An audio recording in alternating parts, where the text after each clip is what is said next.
ಒಂದೂರಿನಲ್ಲಿ ರಾಮಯ್ಯ ಅನ್ನುವ ಒಬ್ಬ ವ್ಯಕ್ತಿ ಇದ್ದ. ಅವನು ತುಂಬಾನೇ ಕೋಪಿಷ್ಟಿ.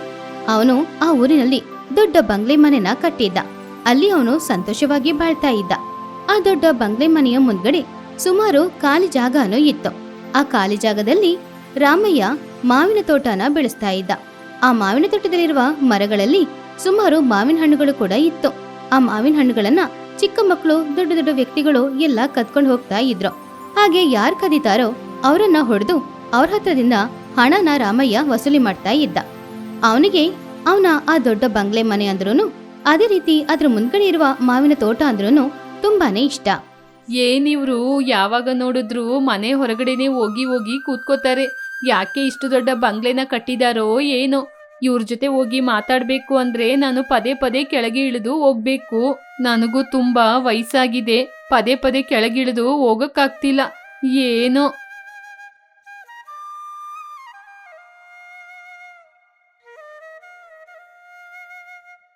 ನೀವು ಮಾಡೋದು ಯಾವ್ದಾದ್ರೂ ಸರಿ ಇದೆಯಾ ಹೇಳಿ? ಇಷ್ಟು ದೊಡ್ಡ ಬಂಗ್ಲೆನ ಕಟ್ಟಿ ಯಾವಾಗ ನೋಡಿದ್ರು ಮರದ ಕೆಳಗೆ ಕೂತಿರ್ತೀರಾ? ನನಗೆ ಮಾತ್ರ ಮನೆ ಒಳಗೆ ಕೂತ್ಕೊಂಡು ಕಾಫಿ ಕುಡಿಬೇಕು ಅಂತ ಆಸೆ ಆಗ್ತದ ಇಲ್ವಾ? ಮೊದಲೇ ಇದು ಬೇಸಿಗೆ ಕಾಲ.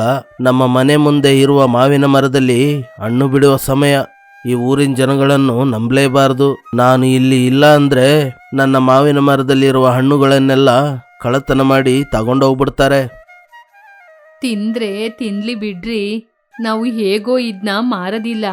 ಆಗಿರುವಾಗ ಊರಿನ ಜನರು ತಿಂದ್ರೆ ಏನಾಯ್ತದೆ ರೀ? ಅರೆ, ಇದೆಲ್ಲ ನಾನು ನೆಟ್ಟಿರುವ ಮರಗಳು. ಇದರಲ್ಲಿ ಬಿಟ್ಟಿರುವ ಹಣ್ಣುಗಳು ಕೇವಲ ನನಗೆ ಮಾತ್ರ ಸ್ವಂತ.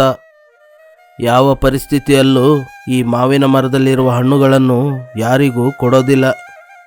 ಅದಕ್ಕೆ ಅಂತ ಈ ಬಿಸಿಲಲ್ಲಿ, ಈ ಬೇಸಿಗೆ ಕಾಲದಲ್ಲಿ ಈ ಮರದ ಕೆಳಗಿನೇ ಕೂತಿರ್ತೀರಾ ಹೇಳಿ?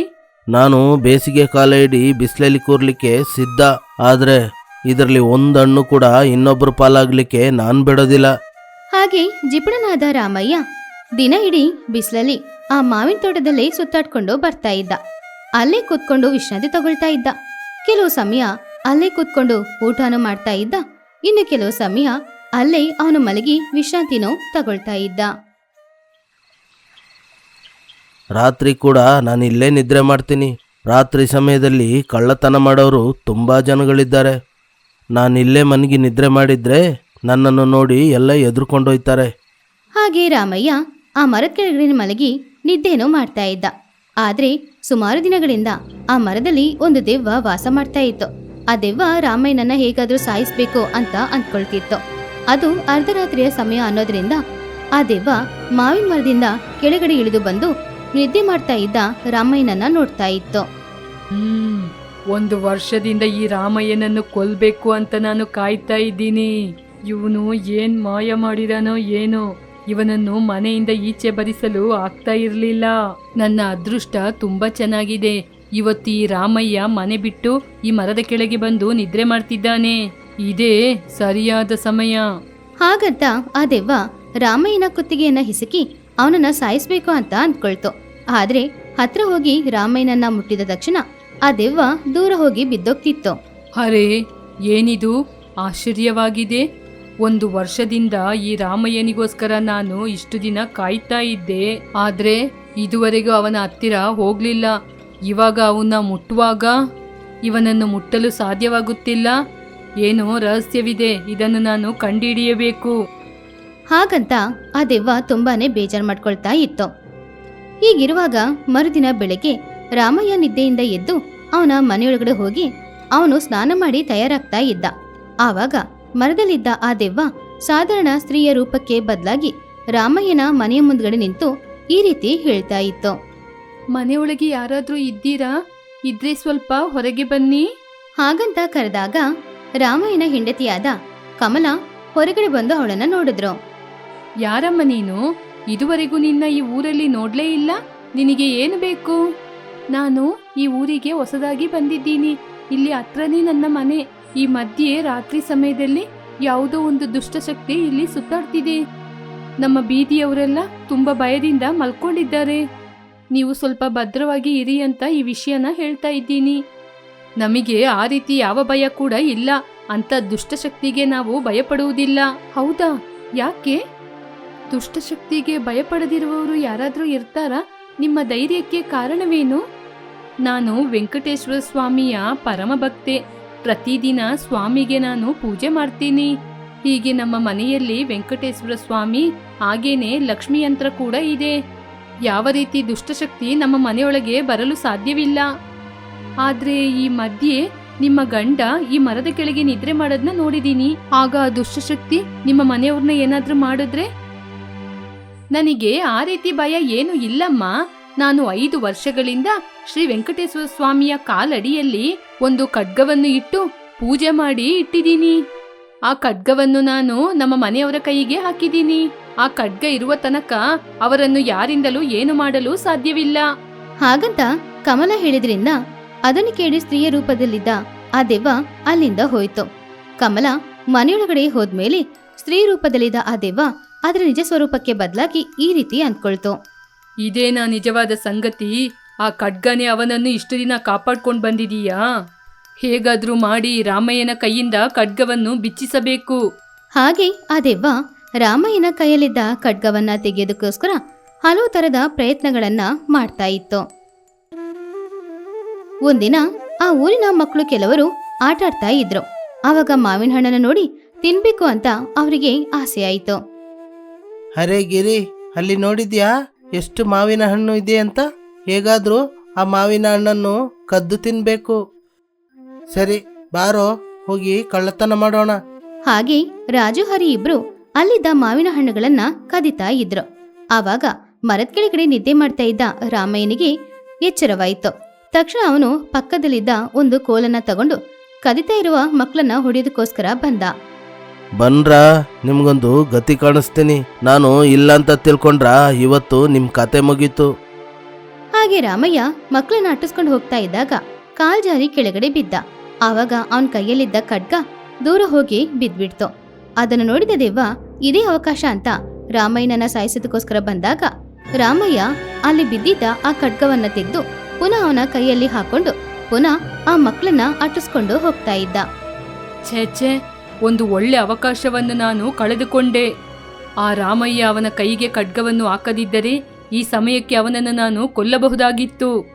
ಹೇಗಾದ್ರೂ ಅವನ ಕೈಯಲ್ಲಿರುವ ಖಡ್ಗವನ್ನು ಬಿಚ್ಚಿಸಬೇಕು. ಹೀಗಿರುವಾಗ ಒಂದಿನ ರಾತ್ರಿಯ ಸಮಯ ರಾಮಯ್ಯ ಮರದ ಕೆಳಗಡೆ ಮಲಗಿ ನಿದ್ದೆ ಮಾಡ್ತಾ ಇದ್ದಾಗ ಸಾಧಾರಣ ಸ್ತ್ರೀಯ ರೂಪಕ್ಕೆ ಬದಲಾದ ಆ ದೆವ್ವ ಅವನನ್ನ ಎಬ್ಬಿಸಿ ಈ ರೀತಿ ಹೇಳಿತು. ನಾನು ಕಳ್ಳಿ, ನೋಡಿದೀಯಾ? ನನ್ನ ಕೈಯಲ್ಲಿ ಚಾಕು ಇದೆ. ಇದರಿಂದ ನಿನ್ನ ಚುಚ್ಚಿ ಕೊಲೆ ಮಾಡ್ಬಿಡ್ತೀನಿ. ನಿನ್ನ ಕೈಯಲ್ಲಿರುವ ಹಣ ಬಂಗಾರವನ್ನು ಕೊಡು. ನಿನ್ನ ಪ್ರಾಣದ ಮೇಲೆ ನಿನಗೆ ಆಸೆ ಇದ್ದರೆ ನಿನ್ನ ಕೈಯಲ್ಲಿರುವ ಬಂಗಾರವನ್ನು ನನಗೆ ಕೊಡು. ಆ ಕೈಯಲ್ಲಿರುವ ಖಡ್ಗವನ್ನು ಕೂಡ ನನಗೆ ಕೊಡು. ಹಾಗಂತ ಆ ಸ್ತ್ರೀ ಬೆದರಿಸಿದ್ರಿಂದ ಬೇರೆ ದಾರಿನೂ ಇಲ್ಲದೆ ರಾಮಯ್ಯ ಅವನ ಮೈಯಲ್ಲಿ ಹಾಕಿದ್ದ ಒಡವೆಗಳು, ಖಡ್ಗ ಎಲ್ಲಾನು ಬಿಚ್ಚಿ ಕೆಳಗಡೆ ಇಟ್ಟ. ಅಷ್ಟೇ, ಸಾಧಾರಣ ಸ್ತ್ರೀಯ ರೂಪದಲ್ಲಿದ್ದ ಆ ದೆವ್ವ ಅದರ ನಿಜವಾದ ರೂಪಕ್ಕೆ ಬದಲಾಗಿ ರಾಮಯ್ಯನನ್ನ ಕೊಲ್ಲೋದಕ್ಕೋಸ್ಕರ ಹತ್ರ ಹೋಗ್ತಾ ಇತ್ತು. ಯಾರು ನೀನು? ನನ್ನ ಯಾಕೆ ಕೊಲ್ಲಲು ಬಂದಿದ್ಯಾ? ನಾನು ಯಾರು ಅಂತ ನಿನ್ಗೆ ಗೊತ್ತಿಲ್ವಾ? ಅಷ್ಟು ಬೇಗ ನನ್ನ ಮರ್ತೋಯ್ತಾ? ನಾನೇ ನಿಮ್ಮ ಮನೆಯಲ್ಲಿ ಕೆಲಸ ಮಾಡಿದ ಮಲ್ಲಿ. ಅಷ್ಟು ಬೇಗ ಮರ್ತೋಯ್ತಾ? ಮಲ್ಲಿ, ನೀನಾ? ನೀನ್ಯಾಕೆ ನನ್ನ ಕೊಲ್ಲಕ್ಕೆ ನೋಡ್ತಾ ಇದ್ಯಾ? 1 ವರ್ಷದ ಹಿಂದೆ ನನ್ನ ಮೇಲೆ ನೀನು ಆಪಾದವನ್ನು ಹೊರಿಸಿದ್ದೆ. ನಿನ್ನ ಮನೆಯಲ್ಲಿ ನಾನು ಕಳ್ಳತನ ಮಾಡಿದೆ ಅಂತ ಊರಿನವರ ಮುಂದೆ ನನ್ನ ಮಾನ ಮರ್ಯಾದೆಯನ್ನು ತೆಗೆದಿದ್ದೆ. ಅದರಿಂದ ಅವಮಾನವನ್ನು ಸಹಿಸಿಕೊಳ್ಳಲಾಗದೆ ನಾನು ಆತ್ಮಹತ್ಯೆ ಮಾಡಿಕೊಂಡೆ. ನಾನು ಹೇಳಿದ್ದು ನಿಜ ತಾನೇ? ನೀನೇ ತಾನೇ ನನ್ನ ಮನೆಯಲ್ಲಿರುವ ಚಿನ್ನನ್ನ ಕದ್ದಿದ್ದು? ನಾನು ಮಾಡಿದ್ರಲ್ಲಿ ಏನು ತಪ್ಪಿದೆ? ನಿನ್ನ ಜೊತೆ ಅಷ್ಟೊಂದು ಬಂಗಾರ ಇದೆ ತಾನೆ? ಅದರಲ್ಲಿ ನನಗೆ ಸ್ವಲ್ಪ ಕೊಟ್ಟಿದ್ರೆ ಏನಾಗ್ತಿತ್ತು? ನನ್ನ ನೀನು ಬಿಟ್ಬಿಡ್ಬೋದಾಗಿತ್ತಲ್ವಾ? ಹಾಗಂತ ಹೇಳಿ ಆ ದೆವ್ವ ರಾಮಯ್ಯನ ಕುತ್ತಿಗೆಯನ್ನ ಹಿಸುಕಿ ಅವನನ್ನ ಸಾಯಿಸುವ ಪ್ರಯತ್ನ ಮಾಡ್ತಾ ಇತ್ತು. ರಾಮಯ್ಯ ಕಿಚ್ಚಾಡುವ ಶಬ್ದ ಕೇಳಿ ಕಮಲ ಹೊರಗಡೆ ಬಂದು ಅಲ್ಲಿ ನಡೆಯೋದನ್ನೆಲ್ಲ ನೋಡ್ತಾ ಇದ್ರು. ಅಯ್ಯೋ ದೆವ್ವ, ಸ್ವಾಮಿ ವೆಂಕಟೇಶ್ವರ, ನಮ್ಮನ್ನು ಕಾಪಾಡು ಸ್ವಾಮಿ. ದೆವ್ವ ನನ್ನ ಗಂಡನನ್ನು ಕೊಲ್ತಾ ಇದೆ. ಹಾಗೆ ಕಮಲ ಬೇಡ್ಕೊಂಡ ತಕ್ಷಣ ಅವ್ರ ಮುಂದ್ಗಡೆ ಸ್ವಾಮಿ ಪ್ರತ್ಯಕ್ಷವಾದ್ರು. ಮಲ್ಲಿ, ಅವನನ್ನು ಬಿಟ್ಟು ಬಿಡು. ತಪ್ಪು ನಿನ್ನ ಮೇಲೆ ಇಟ್ಟುಕೊಂಡು ಅವನನ್ನು ಕೊಲ್ಲುವುದು ಸರಿಯಾ? ನಾನು ಇವನನ್ನು ಬಿಡುವುದಿಲ್ಲ. ಇವನನ್ನು ಕೊಂದೇ ಕೊಲ್ತೀನಿ. ಇವನು ಶ್ರೀಮಂತನಾದ ಕಾರಣ ನನ್ನ ಕಳ್ಳಿ ಅಂತ ಹೇಳಿ ಅವಮಾನ ಮಾಡಿಬಿಟ್ಟ. ನೀನು ಆಲೋಚನೆ ಮಾಡುವ ವಿಧಾನದಲ್ಲಿ ತಪ್ಪಿದೆ. ಹಣವಂತರ ಮನೆಯಲ್ಲಿ ಕಳ್ಳತನವಾದರೂ ಬಡವರ ಮನೆಯಲ್ಲಿ ಕಳ್ಳತನ ಆದರೂ ಎಲ್ಲರಿಗೂ ಅದು ಕಳ್ಳತನನೇ ಆಗುತ್ತೆ. ನೀನು ಕಳ್ಳಿಯೇ ಆಗ್ತೀಯ. ತಪ್ಪು ಪೂರ್ತಿಯಾಗಿ ನಿನ್ನ ಮೇಲೆ ಇದೆ. ಆತ್ಮಹತ್ಯೆ ಮಾಡಿಕೊಂಡಿರೋದು ನಿನ್ನದೇ ತಪ್ಪು. ಅದಕ್ಕೇನೆ ನೀನಿವಾಗ ದೆವ್ವವಾಗಿ ಶಿಕ್ಷೆ ಅನುಭವಿಸ್ತಿದ್ಯಾ. ಎಷ್ಟೇ ಹೇಳಿದ್ರೂ ಕೂಡ ಆ ದೆವ್ವ ಕೇಳಲಿಲ್ಲ ಅನ್ನೋದ್ರಿಂದ ಸ್ವಾಮಿಗೆ ತುಂಬಾನು ಕೋಪ ಬಂತು. ತಕ್ಷಣ ಸ್ವಾಮಿ ಅವರ ವಿಷ್ಣು ಚಕ್ರನ ತೆಗೆದು ಆ ವಿಷ್ಣು ಚಕ್ರದಿಂದ ಆ ದೆವ್ವದ ತಲೆಯನ್ನ ಕಡಿದ್ರು. ಆಮೇಲೆ ಬೆಂಕಿ ಇಟ್ಟು ಆ ದೆವ್ವವನ್ನ ಅಲ್ಲೇ ನಾಶ ಮಾಡಿದ್ರು. ಹಾಗೆ ರಾಮಯ್ಯನನ್ನ ವೆಂಕಟೇಶ್ವರ ಸ್ವಾಮಿ ಕಾಪಾಡಿದ್ರು. ಒಂದು ಊರಿನಲ್ಲಿ ರಾಧಾ ಎನ್ನುವ ಮಹಿಳೆ ಇದ್ಲು. ರಾಧಾ ತನ್ನ ಮಗಳಾದ ಪ್ರಿಯನ್ ಜೊತೆ ಸೇರಿ ಜೀವನವನ್ನು ನಡೆಸ್ತಾ ಇದ್ಲು. ಅವರದು ತುಂಬಾ ಬಡ ಕುಟುಂಬವಾಗಿತ್ತು. ರಾಧಾಳ ಗಂಡ ಒಂದು ಆಕ್ಸಿಡೆಂಟಲ್ಲಿ ತನ್ನ ಜೀವವನ್ನು ಕಳ್ಕೊಂಡ. ರಾಧಾ ರೈಲ್ವೆ ಸ್ಟೇಷನ್ನಲ್ಲಿ ಟಿಫಿನ್ ಅಂಗಡಿಯನ್ನು ಇಟ್ಟು ಅದರಿಂದ ಬರುವ ಹಣದಲ್ಲಿ ತನ್ನ ಮಗಳನ್ನು ಓದಿಸ್ತಾ ಇದ್ಲು. ಏನು ರಾಧಾ, ಏನಾಯ್ತಮ್ಮ? ಏನೋ ಆಲೋಚನೆ ಮಾಡ್ತಾ ಇದ್ದೀಯಾ? ಅಮ್ಮ, ನೀವು ಮೊದ್ಲು ತುಂಬಾ ಬಿಳಿಯಾಗಿದ್ರಿ, ಆದ್ರೆ ಯಾಕಮ್ಮ ಇವಾಗ ನೀವು ಇಷ್ಟೊಂದು ಕಪ್ಪಾಗಿದ್ದೀರಾ? ಏನು ಹೇಳೋದು ಪ್ರಿಯಾ, ನಾನೇನು ಎಸಿಯಲ್ಲಿ ಕುರ್ಚಿ ಹಾಕೊಂಡು ಕೆಲಸ ಮಾಡ್ತಿದ್ದೀನಾ? ಇಲ್ಲ ತಾನೇ, ರೈಲ್ವೆ ಸ್ಟೇಷನಲ್ಲಿ ಟಿಫಿನ್ ತಾನೇ ಮಾಡ್ತಾ ಇದ್ದೀನಿ. ಅಲ್ಲಿ ತುಂಬಾ ಬಿಸ್ಲಲ್ವಾ, ಅದಕ್ಕೇನೆ ನಾನು ಇಷ್ಟೊಂದು ಕಪ್ಪಾಗಿರೋದಮ್ಮ. ಮಧ್ಯಾಹ್ನ ಆಗುವಾಗ ಬಿಸಿಲು ಇನ್ನಷ್ಟು ಜಾಸ್ತಿ ಆಗುತ್ತೆ. ಇಂಥ ಪರಿಸ್ಥಿತಿಯಲ್ಲಿ ಕೆಲಸ ಮಾಡುವಾಗ ಖಂಡಿತವಾಗಿ ಕಪ್ಪ ಆಗೇ ಆಗ್ತಾರಮ್ಮ. ನೀವು ತುಂಬಾ ಕಷ್ಟಪಡ್ತಿದ್ದೀರಮ್ಮ. ನಾನು ತುಂಬಾ ಚೆನ್ನಾಗಿ ಓದಿ ನಿಮ್ನ ಚೆನ್ನಾಗಿ ನೋಡ್ಕೋತೀನಿ. ನಾನು ಸಂಪಾದನೆ ಮಾಡ್ಲಿಕ್ಕೆ ಆರಂಭಿಸಿದಾಗ ನೀನು ಯಾವ ಕೆಲ್ಸನೂ ಮಾಡ್ಬೇಡ, ಮನೆಯಲ್ಲೇ ಕೂತ್ಕೋ, ನಿನ್ ಕೈಯಿಂದ ಯಾವ ಕೆಲ್ಸವನ್ನು ಮಾಡ್ಸಲ್ಲ. ಹೀಗೆ ಪ್ರಿಯಾ ತನ್ನ ತಾಯಿಯಾದ ರಾಧನ ಬಳಿ ಹೇಳಿದ್ಲು. ಆಗ ರಾಧನಿಗೆ ಮಗಳ ಮಾತು ಕೇಳಿ ತುಂಬಾನೇ ಸಂತೋಷವಾಯಿತು. ರಾಧಾ ವೆಂಕಟೇಶ್ವರ ಸ್ವಾಮಿಯ ಪರಮ ಭಕ್ತಿಯಾಗಿದ್ಲು. ಪ್ರತಿದಿನ ಬೆಳಿಗ್ಗೆ ಸ್ವಾಮಿಗೆ ಪೂಜೆಯನ್ನು ಮಾಡ್ತಾ ಇದ್ಲು. ಹೀಗೆ ರಾಧಾ ಮರುದಿನ ಬೆಳಿಗ್ಗೆ ಬೇಗನೆ ಎದ್ದು ಸ್ನಾನ ಮಾಡಿ ದೇವರಿಗೆ ಪೂಜೆ ಮಾಡುತ್ತಾ ಹೀಗೆ ಬೇಡಿಕೊಂಡ್ಲು. ಸ್ವಾಮಿ, ನಾನು ಚಿಕ್ಕ ವಯಸ್ಸಿನಿಂದ ನಿಮಗೇನೆ ಪೂಜೆಯನ್ನು ಮಾಡ್ತಾ ಇದ್ದೀನಿ. ಏನೇ ಕಷ್ಟ ಬಂದ್ರೂ ನಿಮ್ ಜೊತೆ ಮಾತ್ರ ಹೇಳಿಕೊಳ್ಳೋದು. ಇವತ್ತು ನನ್ನ ಕೈಯಾರೆ ಸಂಪಾದನೆ ಮಾಡಿ ನನ್ನ ಮಗಳನ್ನು ಸಾಕ್ತಾ ಇದ್ದೀನಿ ಅಂದ್ರೆ ಅದಕ್ಕೆ ನೀವೇ ಕಾರಣ. ಹೇಗಾದ್ರೂ ಮಾಡಿ ನನ್ನ ವ್ಯಾಪಾರ ಚೆನ್ನಾಗಿ ಆಗುವ ರೀತಿ ಮಾಡಿ ಸ್ವಾಮಿ. ಯಾವಾಗ್ಲೂ ನನ್ನ ನೆರಳಾಗಿ ನೀವೇ ಇರಿ. ಹೀಗೆ ರಾಧಾ ವೆಂಕಟೇಶ್ವರ ಸ್ವಾಮಿಗೆ ಪೂಜೆ ಮಾಡಿ ಅಲ್ಲಿಂದ ತನ್ನ ಅಡುಗೆ ಮನೆಯೊಳಗೆ ಹೋದ್ಲು. ಹೀಗೆ ಟಿಫಿನ್ ಅನ್ನು ಮಾಡಲು ಆರಂಭಿಸಿದ್ಲು. ರೈಲ್ವೆ ಸ್ಟೇಷನ್ನಿಗೆ ಬೇಕಾದ ಟಿಫಿನ್ ಅನ್ನು ಮಾಡಿ ಒಂದು ತಳ್ಳುಗಾಡಿಯಲ್ಲಿ ಇಟ್ಲು. ಹೀಗೆ ರಾಧಾ ತನ್ನ ತಳ್ಳುಗಾಡಿಯಲ್ಲಿ ರೈಲ್ವೆ ಸ್ಟೇಷನ್ನಿಗೆ ಹೋದ್ಲು. ಈ ಕಡೆ ಪ್ರಿಯಾ ಕೂಡ ಶಾಲೆಗೆ ಹೊರಟ್ಲು. ರಾಧಾ ರೈಲ್ವೆ ಸ್ಟೇಷನ್ನಲ್ಲಿ ಟಿಫಿನ್ ಅನ್ನು ಮಾಡ್ತಾ ಇದ್ಲು. ಟ್ರೈನ್ ಬಂದ ತಕ್ಷಣ ಎಲ್ಲರೂ ಬಂದು ರಾಧಾಳ ಬಳಿ ಟಿಫಿನ್ ಅನ್ನು ತೆಗೆದುಕೊಂಡು ತಿಂತಾ ಇದ್ರು. ಹೇಳಿ ಸರ್, ನಿಮಗೆ ಏನ್ ಬೇಕು? ನನಗೆ 1 ಪ್ಲೇಟು ಇಡ್ಲಿ, ನನ್ನ ಹೆಂಡತಿಗೆ 1 ಪ್ಲೇಟು ಪೂರಿ ಬೇಕು. ಎಲ್ಲಾನು ಬಿಸಿ ಬಿಸಿಯಾಗಿದೆ, ಇವಾಗ್ಲೇ ಕೊಡ್ತೀನಿ. ಹೀಗೆ ರಾಧಾ ಬಂದ ಕಸ್ಟಮರಿಗೆ ಟಿಫಿನ್ ಅನ್ನು ಕೊಡ್ತಾ ಇದ್ಲು. ಹೀಗೆ ಪ್ರತಿದಿನ ಕಷ್ಟಪಟ್ಟು ಹಣವನ್ನು ಸಂಪಾದನೆ ಮಾಡ್ತಾ ಇದ್ಲು. ರಾತ್ರಿ ಸಮಯದಲ್ಲಿ ತನಗೆ ಬಂದಂತಹ ಲಾಭದ ಹಣವನ್ನು ಲೆಕ್ಕ ಮಾಡಿಕೊಂಡು ಹೀಗೆ ಆಲೋಚನೆ ಮಾಡಿದ್ಲು. ಆ ವೆಂಕಟೇಶ್ವರ ಸ್ವಾಮಿಯ ದಯೆಯಿಂದ ಇವತ್ತು ವ್ಯಾಪಾರ ಚೆನ್ನಾಗಿ ನಡೆಯಿತು. ಇದೇ ರೀತಿ ಯಾವಾಗ್ಲೂ ನಡೆದ್ರೆ ನನಗೆ ಯಾವ ಕಷ್ಟನೂ ಇರಲ್ಲ. ಹೀಗೆ ಆಲೋಚನೆ ಮಾಡಿಕೊಂಡು ತಾನು ಸಂಪಾದನೆ ಮಾಡಿದ ಹಣವನ್ನು ಒಂದು ಪೆಟ್ಟಿಗೆಯಲ್ಲಿ ಇಟ್ಟುಕೊಂಡು ತನ್ನ ಮನೆಗೆ ಹೋಗ್ತಾ ಇದ್ಲು. ಪ್ರಿಯಾ ಮನೆಯಲ್ಲಿ ಓದ್ತಾ ಇದ್ಲು. ಪ್ರಿಯಾ, ಓದ್ತಾ ಇದ್ದೀಯಮ್ಮ? ಸರಿ, ಓದ್ತಾ ಇರೋ. ನಾನು ಬೇಗ ಹೋಗಿ ಸ್ನಾನ ಮಾಡಿ ಬಂದು ನಿನಗೆ ಅಡುಗೆ ಮಾಡ್ಕೊಡ್ತೀನಿ. ಹೀಗೆ ರಾಧಾ ಅಡುಗೆಯನ್ನು ಮಾಡಿದ್ಲು. ಪ್ರಿಯಾ ಮತ್ತು ರಾಧಾ ಚೆನ್ನಾಗಿ ಊಟ ಮಾಡಿ ನಿದ್ರೆಯನ್ನು ಮಾಡಿದ್ರು. ಹೀಗೆ ಪ್ರತಿದಿನ ರಾಧಾ ತುಂಬಾನೇ ಕಷ್ಟಪಟ್ಟು ರೈಲ್ವೆ ಸ್ಟೇಷನ್ನಲ್ಲಿ ಟಿಫನ್ ಅನ್ನು ಮಾಡ್ತಾ ಇದ್ಲು. ಹೀಗೆ ರಾಧಾ ರೈಲ್ವೆ ಸ್ಟೇಷನ್ನಲ್ಲಿ ತನ್ನ ವ್ಯಾಪಾರವನ್ನು ಮಾಡ್ತಾ ಇರುವಾಗ ಅವಳ ಬಳಿ ಒಬ್ಬ ಹುಡುಗ ಬಂದ. ನನ್ನ ಹೆಸರು ಕುಮಾರ್. ನಾನು ಪಕ್ಕದಲ್ಲಿರುವ ಹಾಸ್ಟೆಲಲ್ಲಿ ಓದ್ತಿದ್ದೀನಿ. ನನಗೆ ತುಂಬ ಹಸಿವಾಗ್ತಾ ಇದೆ, ಆದರೆ ನನ್ನ ಹತ್ರ 1 ರೂಪಾಯಿ ದುಡ್ಡು ಕೂಡ ಇಲ್ಲ. ನೀವು ನನಗೆ ಉಚಿತವಾಗಿ ಟಿಫಿನ್ ಕೊಡ್ತೀರಾ? ಹೀಗೆ ಆ ಹುಡುಗನ ಮಾತು ಕೇಳಿ ರಾಧನಿಗೆ ತುಂಬಾನೇ ಬೇಜಾರಾಯಿತು. ರಾಧಾ ಕುಮಾರಿಗೆ ಉಚಿತವಾಗಿ ಟಿಫಿನ್ ಅನ್ನು ಕೊಟ್ಲು. ನಿಮಗೆ ತುಂಬಾ ಧನ್ಯವಾದಗಳು. ನನ್ನ ಹಸಿವನ್ನು ನೀವು ಅರ್ಥ ಮಾಡ್ಕೊಂಡ್ರಿ. ಇಲ್ ನೋಡಪ್ಪ, ನಿನಗೆ ಯಾವಾಗ ಹಸಿವಾದ್ರೂ ನೀನ್ ಇಲ್ಲಿಗೆ ಬರ್ಬೋದು. ಇದೇ ರೈಲ್ವೆ ಸ್ಟೇಷನ್ ಅಲ್ಲಿ ನಾನಿರ್ತೀನಿ. ಹಸಿವಲ್ಲಿ ಇರಬಾರ್ದು. ಹಸಿವಲ್ಲಿ ಇದ್ರೆ ನೀನು ಹೇಗೆ ಓದ್ತೀಯ ಹೇಳು? ಹೀಗೆ ರಾಧಾ ಆ ಹುಡುಗನ ಬಳಿ ಹೇಳಿದ್ಲು. ಹೀಗೆ ಆ ದಿನವಿಡೀ ಕಷ್ಟಪಟ್ಟು ರಾಧಾ ಹಣವನ್ನು ಸಂಪಾದನೆ ಮಾಡಿ ತನ್ನ ಮನೆಗೆ ಹೋಗ್ತಾ ಇದ್ಲು. ಆಗ ಒಬ್ಬ ಕಳ್ಳ ರಾಧನ ಬಳಿಗೆ ಬಂದ. ಏಯ್, ಯಾರ್ ನೀನು? ನಿನಗೆ ಏನ್ ಬೇಕು? ಮರ್ಯಾದೆಯಿಂದ ನಿನ್ನ ಕೈಯಲ್ಲಿರೋ ಹಣವನ್ನು ನನಗೆ ಕೊಡು. ಇಲ್ಲದಿದ್ರೆ ಇವತ್ತು ನಾನು ನಿನ್ನ ಕೊಂದು ಬಿಡ್ತೀನಿ. ನಾನು ತುಂಬಾ ಕಷ್ಟಪಟ್ಟು ಸಂಪಾದನೆ ಮಾಡಿದ ಹಣ ಇದು. ಇದನ್ನ ಹೇಗೆ ನಾನು ನಿನ್ಗೆ ಕೊಡೋದು? ದಯವಿಟ್ಟು ಇಲ್ಲಿಂದ ಹೊರಟೋಗು. ಇಲ್ಲಿಂದ ಹೋಗ್ಲಿಕ್ಕೆ ಬಂದಿಲ್ಲ, ನಿನ್ನ ಜೊತೆ ಇರುವ ಹಣವನ್ನು ತಗೊಂಡೋಗ್ಲಿಕ್ಕೆ ಬಂದಿರೋದು. ಆ ಕಳ್ಳ ರಾಧನ ಬಳಿಯಿಂದ ಹಣವನ್ನು ಕಿತ್ತುಕೊಂಡು ಒಂದು ದೊಣ್ಣೆಯಲ್ಲಿ ಅವಳ ತಲೆಗೆ ಹೊಡೆದ. ಪಾಪ ರಾಧ ಪ್ರಜ್ಞೆ ತಪ್ಪಿ ಅಲ್ಲೇ ಬಿದ್ಲು. ಆ ಕಳ್ಳ ಹಣವನ್ನು ತೆಗೆದುಕೊಂಡು ಓಡಿ ಹೋದ. ಮತ್ತೊಂದು ಕಡೆ ತಾಯಿಗೋಸ್ಕರ ಪ್ರಿಯಾ ಕಾಯ್ತಾ ಇದ್ಲು. ಆಗ ಕುಮಾರ್ ಹಸಿವಿನಿಂದ ರಾಧನ ಅಂಗಡಿಗೆ ಬರ್ತಾ ಇದ್ದ. ದಾರಿಯಲ್ಲಿ ರಾಧಾ ಸ್ವಯತಪ್ಪಿ ಬಿದ್ದಿರುವುದನ್ನು ನೋಡಿ, ಅಯ್ಯೋ, ಏನಿದು? ಇವ್ರಿಗೆ ಏನಾಯ್ತು? ಇವರು ತುಂಬಾ ಒಳ್ಳೆಯವರು. ಹಾಗೆ ಹೇಳಿ ಕುಮಾರ್ ರಾಧನನ್ನು ಆಸ್ಪತ್ರೆಗೆ ಕರ್ಕೊಂಡೋದ. ಆಗ ಡಾಕ್ಟರ್ ರಾಧನಿಗೆ ಚಿಕಿತ್ಸೆಯನ್ನು ಮಾಡಿದಾಗ ಅವಳಿಗೆ ಪ್ರಜ್ಞೆ ಬಂತು. ನಿನಗೆ ತುಂಬಾ ಧನ್ಯವಾದಗಳಪ್ಪ. ನಾನು ಯಾವತ್ತೂ ನೀನು ಮಾಡಿದ ಉಪಕಾರವನ್ನು ಮರೆಯೋದಿಲ್ಲ. ಹಸಿವಲ್ಲಿದ್ದಾಗ ನೀವು ಎಷ್ಟೋ ಸಲ ನನಗೆ ಊಟ ಕೊಟ್ಟಿದ್ದೀರಾ. ನೀವು ನನಗೆ ತಾಯಿಯ ಸಮಾನ. ನೀವು ನನಗೆ ಧನ್ಯವಾದ ಹೇಳ್ಬಾರ್ದು. ಹಾಗೆ ಹೇಳಿ ಕುಮಾರ್ ರಾಧನನ್ನು ಮನೆಗೆ ಕರ್ಕೊಂಡೋದ. ರಾಧಾ ನಡೆದ ವಿಚಾರವನ್ನು ಪ್ರಿಯಳ ಬಳಿ ಹೇಳಿದ್ಲು. ಪ್ರಿಯಾ ಅದನ್ನು ಕೇಳಿ ತುಂಬಾನೇ ದುಃಖಪಟ್ಲು. ನಾನು ಹಾಸ್ಟೆಲ್ಗೆ ಹೋಗ್ತೀನಿ. ಇವಾಗಲೇ ತುಂಬಾ ಸಮಯವಾಗಿದೆ. ಹೀಗೆ ಕುಮಾರ್ ಹಾಸ್ಟೆಲಿಗೆ ಹೊರಟೋದ. ರಾಧನಿಗೆ ಪೆಟ್ಟಾದ ಕಾರಣ ಅವಳು ನೋವಲ್ಲಿ ಮಲಗಿ ನಿದ್ರೆ ಮಾಡಿದ್ಲು. ಮರುದಿನ ರಾಧಾ ಪ್ರಿಯಳ ಜೊತೆ ಹೀಗೆ ಹೇಳಿದ್ಲು. ಎಷ್ಟು ಪ್ರಯತ್ನ ಪಟ್ರೂ ಕೂಡ ನನ್ನಿಂದ ಎದ್ದೊಳಕ್ಕೆ ಆಗ್ತಾ ಇಲ್ಲ. ಹೀಗೆ ನನ್ಗೆ ಆಗದಿದ್ರೆ ನಾನು ಹೇಗೆ ಕಷ್ಟಪಟ್ಟು ಕೆಲಸ ಮಾಡೋದು? ಒಂದು ದಿನ ನಾನು ಕೆಲಸ ಮಾಡದಿದ್ರೂ ತುಂಬಾ ನಷ್ಟ ಆಗುತ್ತೆ.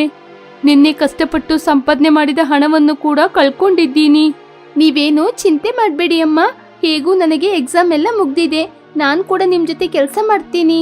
ನಾನು ಕೂಡ ನಿಮ್ ಜೊತೆ ದೋಸೆ ಇಡ್ಲಿನ ಮಾಡ್ತೀನಿ. ನೀವು ವಿಶ್ರಾಂತಿ ತಗೊಳ್ಳಿ ಅಮ್ಮ. ನಾನು ಹೋಗಿ ವ್ಯಾಪಾರ ಮಾಡಿ ಬರ್ತೀನಿ. ಪ್ರಿಯಾ ಟಿಫಿನ್ ಮಾಡ್ಲಿಕ್ಕೆ ಬೇಕಾದ ಎಲ್ಲ ವಸ್ತುಗಳನ್ನು ತಳ್ಳುಗಾಡಿಯಲ್ಲಿ ಇಟ್ಕೊಂಡು ಸ್ಟೇಷನಿಗೆ ಹೋಗಿ ಅಲ್ಲಿ ಇಡ್ಲಿ ದೋಸೆಯನ್ನು ಮಾಡಲು ಆರಂಭಿಸಿದ್ಲು. ಅರೆ, ಏನ್ ಪಾಪು, ನೀನೇನಿಲ್ಲಿ ಟಿಫಿನ್ ಮಾಡ್ತಾ ಇದ್ಯಾ? ನೀನು ತುಂಬಾ ಸಣ್ಣ ಹುಡುಗಿ. ಈ ರೀತಿ ಕೆಲಸ ಮಾಡಬಾರ್ದು. ಆದ್ರೆ ಏನ್ ಮಾಡೋದು ಅಣ್ಣ? ಅಮ್ಮನಿಗೆ ತುಂಬಾ ಹುಷಾರಿಲ್ಲ. ನಾವು ಒಂದಿನ ವ್ಯಾಪಾರ ಮಾಡದಿದ್ರೆ ತುಂಬಾನೇ ನಷ್ಟ ಆಗುತ್ತೆ. ಅದಕ್ಕೇನೆ ನಾನು ಈ ವ್ಯಾಪಾರನ ಮಾಡ್ತಾ ಇದ್ದೀನಿ. ನೀನು ಇಲ್ಲಿ ಕೆಲಸ ಮಾಡ್ತಿದ್ರೆ ಯಾವ್ದಾರೆ ಗೌರ್ಮೆಂಟ್ ಅಧಿಕಾರಿಗಳು ನೋಡಿದ್ರೆ ಅಷ್ಟೇ ವಿಷಯ. ನೀನು ಮನೆಗೋಗು. ನಾನು ಟಿಫಿನ್ ಅನ್ನು ಮಾರಿ ಮನೆಗೆ ಹಣ ತರ್ತೀನಿ. ಹೀಗೆ ಕುಮಾರ್ ಪ್ರಿಯಳನ್ನು ಮನೆಗೆ ಕಳಿಸಿದ. ಕುಮಾರ್ ಟಿಫಿನ್ ಅನ್ನು ರೆಡಿ ಮಾಡಿ ಮಾರಲು ಆರಂಭಿಸಿದ. ಆ ದಿನವಿಡೀ ತುಂಬಾ ಕಷ್ಟಪಟ್ಟು ವ್ಯಾಪಾರ ಮಾಡಿ ಆ ಹಣವನ್ನು ರಾಧನ ಕೈಯಲ್ಲಿ ಕೊಟ್ಟ. ಅಯ್ಯೋ, ಯಾಕಪ್ಪ ನಿನಗೆ ಇಷ್ಟೊಂದು ಕಷ್ಟ? ನಿನ್ನ ಕೈಯಲ್ಲಿ ನಾನು ಇಷ್ಟು ಕಷ್ಟದ ಕೆಲಸವನ್ನು ಮಾಡಿಸಿಬಿಟ್ಟೆ. ನೀವೇನು ಚಿಂತೆ ಮಾಡಬೇಡಿ. ಹೇಗೂ ನನ್ನ ಪರೀಕ್ಷೆ ಮುಗ್ದಿದೆ. ಒಂದೆರಡು ದಿನ ನಾನು ಸುಮ್ಮನೆ ಇರ್ತೀನಿ. ಈ ಸಮಯದಲ್ಲಿ ನಿಮಗೆ ಸಹಾಯ ಮಾಡೋದು ಅಂದ್ರೆ ನನಗೆ ತುಂಬಾ ಇಷ್ಟ. ಹೀಗೆ ಪ್ರತಿದಿನ ಕುಮಾರ್ ರೈಲ್ವೆ ಸ್ಟೇಷನ್ ಅಲ್ಲಿ ಟಿಫಿನ್ ಅನ್ನು ಮಾರಿ ಅದರಿಂದ ಬರುವ ಹಣವನ್ನು ರಾಧನಿಗೆ ಕೊಡ್ತಾ ಇದ್ದ. ಹೀಗೆ ಸ್ವಲ್ಪ ದಿನಗಳು ಕಳೆಯಿತು. ಏಕಾದಶಿಯ ದಿನದಂದು ರಾಧಾ ಲಡ್ಡುಗಳನ್ನು ಮಾಡಿ ವೆಂಕಟೇಶ್ವರ ಸ್ವಾಮಿಯ ಮುಂದೆ ಇಟ್ಟು ಪೂಜೆಯನ್ನು ಮಾಡ್ತಾ ಇದ್ಲು. ಮತ್ತೊಂದು ಕಡೆ ಕುಮಾರ್ ಲಡ್ಡುಗಳನ್ನು ತಿಂತಾ ಇದ್ದ. ಅರೆ ಕುಮಾರ್, ಈ ಲಡ್ಡುಗಳನ್ನ ನಾನು ವೆಂಕಟೇಶ್ವರ ಸ್ವಾಮಿಯ ಮುಂದೆ ಇಟ್ಟೆ. ಆದರೆ ಹೊರಗೆ ಕೂತಿದ್ದ ನಿನ್ನ ಬಳಿ ಹೇಗೆ ಬಂತು? ಆಗ ರಾಧಾ ಸಂದೇಹದಿಂದ ಮನೆಯೊಳಗೆ ಇರುವ ವೆಂಕಟೇಶ್ವರ ಸ್ವಾಮಿಯ ಫೋಟೋ ಮುಂದೆ ಹೋಗಿ ನೋಡಿದ್ಲು. ಆದರೆ ಅಲ್ಲಿ ಲಡ್ಡು ಇರಲಿಲ್ಲ. ಅದಕ್ಕೆ ಬದಲಾಗಿ ಹೊರಗೆ ನಿಂತಿದ್ದ ಕುಮಾರ್ ಕೈಯಲ್ಲಿ ಇತ್ತು. ಕುಮಾರ್ ದಿಢೀರಂತ ವೆಂಕಟೇಶ್ವರ ಸ್ವಾಮಿಯಾಗಿ ಪ್ರತ್ಯಕ್ಷನಾದ. ಸ್ವಾಮಿ, ಇಷ್ಟು ದಿನ ಕಷ್ಟಪಟ್ಟು ನಮ್ಮ ಜೊತೆ ಇದ್ದು ನಮ್ಮನ್ನು ನೋಡ್ಕೊಂಡಿದ್ದು ನೀವಾ? ನನ್ನನ್ನು ಕ್ಷಮಿಸಿ ಸ್ವಾಮಿ, ನಾನು ನಿಮ್ಮನ್ನು ಗುರುತಿಸಲೇ ಇಲ್ಲ. ನಿನಗೆ ಯಾವುದೋ ಒಂದು ರೂಪದಲ್ಲಿ ಸಹಾಯ ಮಾಡಬೇಕು ಅಂತ ಇದ್ದೆ. ಈ ಕುಮಾರ್ ರೂಪದಲ್ಲಿ ಬಂದು ನಿನಗೆ ಸಹಾಯ ಮಾಡಿದೆ. ಇವಾಗ ನಿನ್ನ ಆರೋಗ್ಯ ಸರಿಯಾಯ್ತು ತಾನೆ? ನೀನು ನಿನ್ನ ಜೀವನವನ್ನು ನೋಡಿಕೋ. ನಾನು ವೈಕುಂಠಕ್ಕೆ ಹೋಗಿ ಬರುತ್ತೀನಿ. ವೆಂಕಟೇಶ್ವರ ಸ್ವಾಮಿ ಪ್ರಿಯಾ ಮತ್ತು ರಾಧಳನ್ನು ಆಶೀರ್ವಾದ ಮಾಡಿ ಅಲ್ಲಿಂದ ಮಾಯವಾದರು. ಅಂದಿನಿಂದ ರಾಧಾ ತನ್ನ ವ್ಯಾಪಾರವನ್ನು ತುಂಬಾ ಚೆನ್ನಾಗಿ ಮಾಡ್ತಾ ಇದ್ಲು.